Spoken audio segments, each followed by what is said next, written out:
Hi, I'm Grant for the Marcus Whitman Hotel, and we want to bring a little bit of our guest experience to your homes today. So we're going to do some chocolate-covered strawberries. It's one of our best-selling amenities at the hotel, and we'd like to show you how to do that. For our ingredients list today, we have some fresh strawberries. You want to make sure they're nice and ripe and also clean. Run them under some cold water and pat them dry before you dip them with chocolate so the chocolate will stick. You're going to need more dark chocolate than white chocolate, so probably about 2/3 dark chocolate, 1/3 light chocolate. We have a chocolate that is 68% cacao, really nice dark chocolate, and we want to melt that in the microwave. Make sure that it doesn't scorch, so 20 seconds at a time. Take it out, stir it really well. You're going to start off by dipping the strawberry into the chocolate. You want to put the strawberry in and then rotate it. Make sure it comes up on all sides.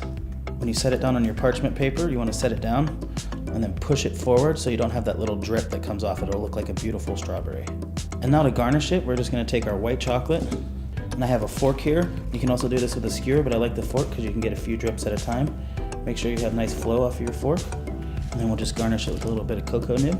And that'll go in the refrigerator for about 15 minutes, and that chocolate will set up beautifully. For garnishing on the strawberry plate, we have a little bit of whipped cream with cocoa nibs over top and a slice of blood orange. Enjoy, cheers to you, and share with your friends.